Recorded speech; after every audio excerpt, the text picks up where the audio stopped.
One of the things I get asked the most on comments and on Discord is which team should I start a Pentagon challenge with? If you're not sure what that is, it's where you try and win every single Champions League in one save.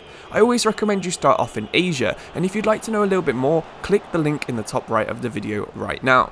But today I'm going to be recommending Melbourne Victory to you as the team you should start your Pentagon challenge save off with.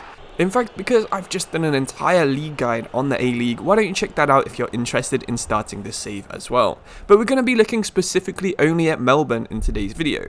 They're unquestionably one of the most supported teams in Australia. They're also one of the most successful in the 15 years that the A-League has been around. They've got 3 premierships and 4 grand final wins, as well as 1 Australian FA Cup trophy.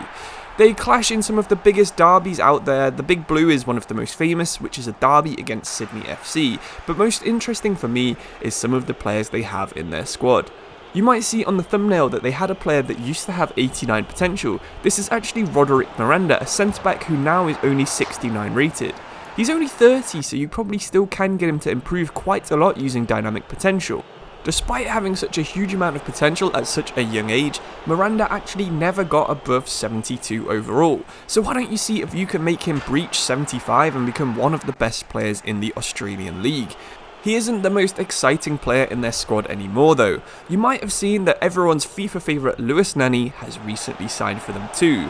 At 78 overall, he goes straight in as the best player in the A-League. He might not quite have the pace he used to, only 65 sprint speed now, but he still does have all of the ball control, dribbling, curve, crossing, agility, long shots and shot power that you could need to have one of the most fun wingers or maybe attacking midfielder if you convert him in the game. I really think it would be a cool save to try and get him one last trophy. He did of course win the Champions League with Manchester United in 2008, so why not get him a second Champions League, this time the Asian Champions League with Melbourne Victory. And that's exactly what you should be doing if you're playing as this team. Not only do Melbourne have the 4th best team, with only their rivals Melbourne City, Western United and Sydney FC having better squads, but in real life Melbourne Victory actually only finished 1 point behind Melbourne City, their big rivals, where they missed out on winning the league for the first time in a couple of seasons. If we head over to FIFA and you go on to season, have a look at the standings, you can change your competition to the Asian Champions League. It's called the Asia Continental Cup just because it's not licensed on FIFA. But you can see some of the groups are actually quite a lot more difficult than you would imagine. In this example, we've been randomized into a group with a Chinese team, a Japanese team and a Korean team. You can see there are a couple of other Australian teams in here as well. Melbourne City, our big rivals, are currently in Group B, and I believe that's all of it. There's only 4 groups on the Continental Cup on FIFA. It's not too hard and it's not too difficult to win, but from then on you can just go into your office and browse jobs when there are some available. Because we've just started the save, we can't see any. From here you have to head over to Europe, South America, North America, whichever one you want to try and win a continental competition.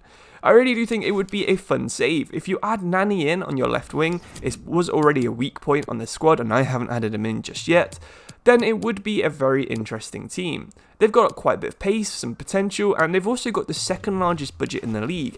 So just above them is their rivals Melbourne City, so you do have a long-term rival that probably will strengthen just as well as you. In terms of Youth Academy, I would recommend that you of course scout Australia. That's obviously always going to be the first one we go for, and it's also super cheap. I would recommend you also sign a 2nd scout, and I'd probably send him to New Zealand. Melbourne is on the same side of Australia that New Zealand is, so of course it does make a little bit of sense. If you look at some of their other players in their team, let's have a quick look and see where they're from to decide where our 3rd scout should be. So usually I go with the most common 2nd or 3rd nationality, so you've got Croatians, Portuguese, anyone else, Spanish. You can see that they do like Iberia quite a bit, and they've got an Italian as well. So we're going to send this guy to Portugal because they've got Nani and they already had an existing player as well. This is going to be pretty cool. You're going to have a decent selection of players in your youth academy, some good nationalities, and of course Portugal does have one of the best nationalities for potential on the game as well. The whole South European region is one of the best. You're going to have quite a lot of fun in my opinion, so what you're going to have to do is try and focus on winning the Champions League, try and win on their A-League as well, and see if you can get them a 5th title. I think this would be a super fun save, so if you decide to do it, make sure you leave comments below or maybe message me on Discord or send me on Twitter. anything, maybe post it on the career mode Reddit as well, because I do read that quite often. Make sure you update me on how it goes, and hopefully you have a really fun final career. Thank you all for watching, and I'll see you very soon for another video. Thank you, and goodbye.